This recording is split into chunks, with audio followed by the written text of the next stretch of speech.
Okay, for this video right here, I want to talk about racism in pro wrestling and why there's been a lack of black world champions in the WWE and pro wrestling as a whole. I've been wanting to touch on this topic for quite some time, but, I just saw a video pop up in my recommended video box, and it was a clip of the Stone Cold podcast. And someone actually asked Austin as to why there's been a lack of black world champions in the WWE. And Austin kind of, I thought he gave a good response, but I don't think it was quite as honest as Austin usually is. Basically said that, there's just not a lot of blacks that have become wrestlers. The industry's been dominated by Caucasians for years and years and years. Some of the few black workers that have made it just quite weren't world championship material. That's the answer that he gave. And I don't think he's wrong, but I want to kind of take it a step further. I just think the black community as a whole, they haven't had that one world champion that has inspired people to get into the business. I think one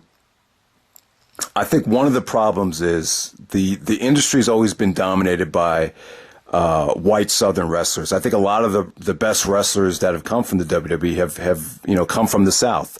We've had a lot of Southern promoters that have been really successful prior to Vince, buying up the territorial system. So I think that has a lot to do with it. Like I said, if you look at some of the greatest wrestlers in the WWE history, a lot of them have come from the South. So I think there's been a lot of white Southern racists that have had very powerful positions in pro wrestling. And I think that played a huge part as to why a lot of blacks weren't able, to get those, top spots in the industry.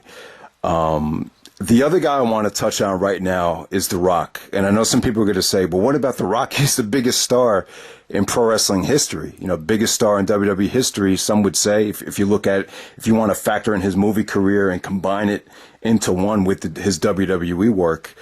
I just don't think the Rock had black appeal, though. I think don't get me wrong, I think The Rock had a lot of black fans, and a lot of people saw The Rock. I think even RZA from Wu-Tang Clan, he even said, I was so happy when The Rock became champion because he really kind of shattered that racial barrier, which is true. But at the same time, I don't think The Rock had, I don't think The Rock was the kind of guy that would inspire, blacks to get into the industry. I just don't think he had, I don't think he connected with the African American community as much as someone like a Booker T could have if Booker T got the right platform in his prime. That's what I'm trying to say. I think The Rock had universal appeal. He was charismatic. I think you didn't see The Rock as a black man, a white man, a Samoan man. You just saw him as The Rock, and that was so great about The Rock. But I'm just saying at the same time, I don't think The Rock was quite the right choice as someone that was going to inspire blacks to get into the business the way Shawn Michaels did with certain guys. If you look at so many people that have come into the pro wrestling industry within the last 10 years, like the Young Bucks, like Dolph Ziggler, a lot of them would say that, Shawn Michaels was their favorite wrestler. You could see Shawn Michaels, work all over them that influenced their style. But you really can't say that about The Rock with the black audience. I mean, don't get me wrong. There's been a lot of, I think there's a nice little influx of black wrestlers right now. But to that kid's point, you really haven't seen, that one black world champion in the WWE that has really gotten the, that full push or that got the chance to really inspire a generation.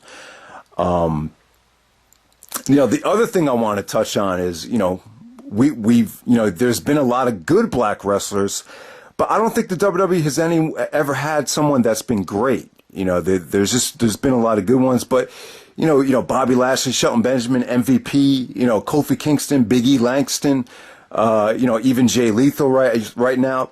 I think you can make a case that Jay Lethal is the best black wrestler ever. I think he's been that good, but he really hasn't had his shot yet in the WWE, but we'll see what happens there.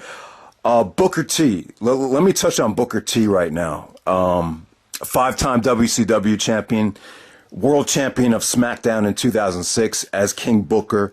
How come how come you don't really see Booker T in a positive light as to, you know, what he's accomplished in the WWE? I just think the timing was a little bit weird for Booker T. If you remember when he came in from the Invasion, he was a little bit older at the time. He was around 36, 37. So he really didn't have too much time left. I think that's number one. You know, he had that whole racism storyline with Triple H, and then, you know, he was kind of buried by The Rock as soon as he came in. Like I said in the past, you can't really blame that on racism because The Rock is black too. So that's an interesting topic to look at. But Booker T, I don't know, man. I just think, you know, 5-time WCW champion. He was the WCW champion 5 times within the span of 1 year. But if you look at who was booking WCW at the time, it was actually Vince Russo. You know, you could say what you want about Russo, but one thing you can't say about him is, you know, he wasn't a racist. You know, if you look at one of the most famous pictures of Vince Russo, just Google a Vince Russo image right now, you'll see a picture of Russo with a Latrell Sprewell jersey on. You know, Sprewell actually choked out his white coach back in the day. So, I don't think that's you know, Booker T was a great example of someone that shattered the racial barrier. I don't think really Booker T got the platform in the WWE to really, you know, run with the ball. I think by the time he won the world championship on SmackDown with the King Booker gimmick, it was a little bit too late. And I don't think anyone saw Booker T as being the man at that time. So I think that's one of the problems right there with Booker T in regards to him inspiring, you know, the black audience to become wrestlers. You know, and it's a shame. You know, I just think, you know, if you look at a lot of blacks that went into football, basketball, even other sports like Mayweather and boxing, a lot of them have natural charisma. A lot of them are naturally athletic. You know, they could talk, especially a lot of these football players like Amani Brown.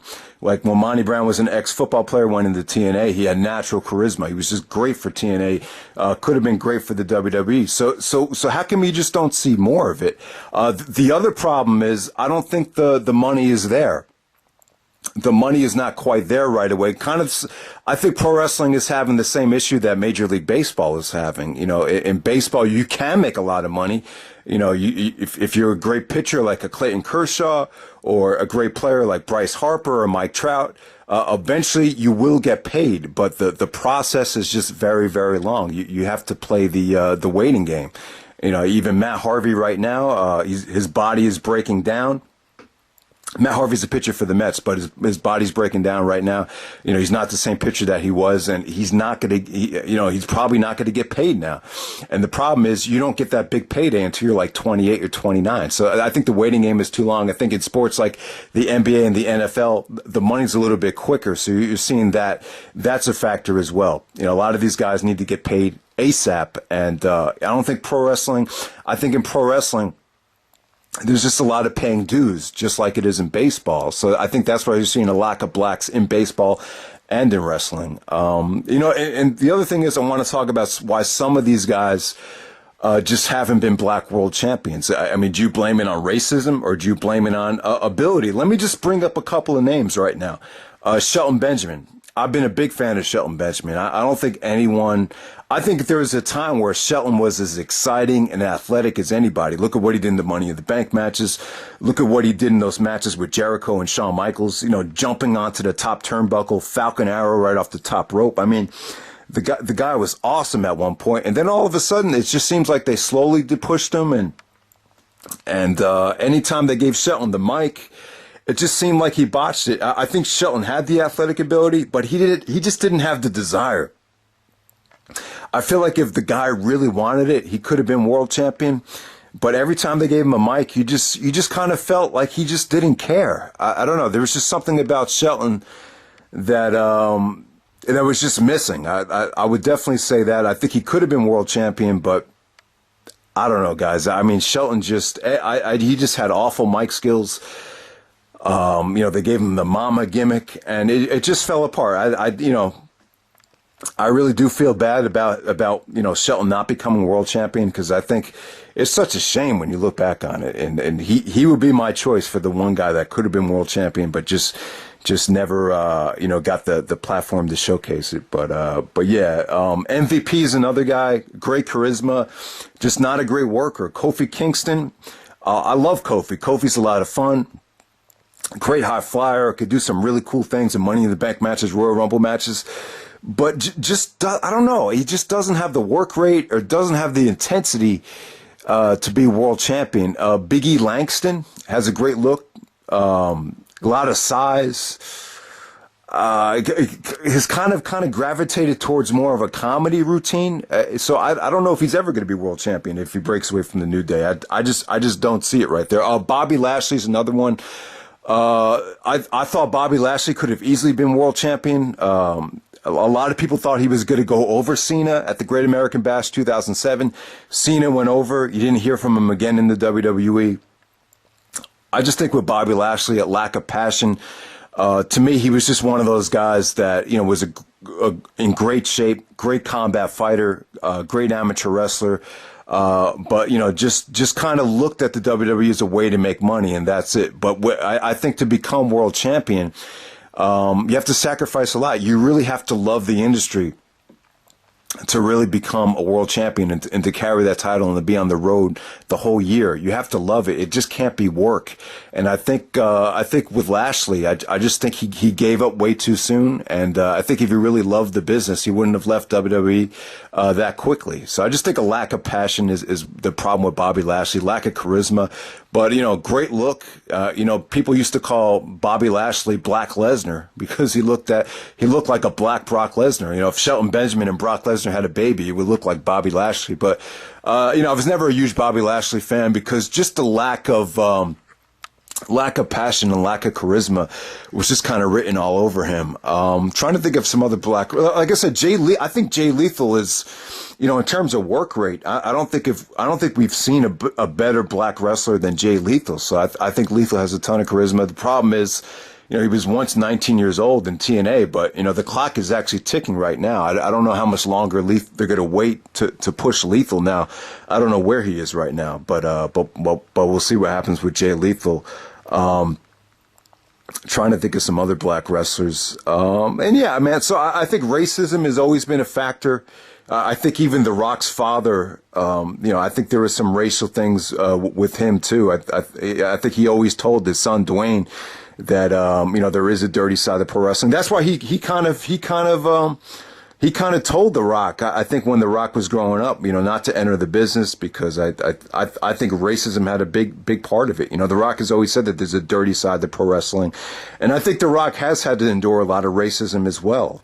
I think there was a lot of stuff that went on behind the scenes between The Rock and Triple H and Shawn Michaels, but at the end of the day, The Rock was able to, to rise. The cream rises to the top, and it just says a lot about the Rock's perseverance as to his success and everything like that. But yeah, man, I definitely think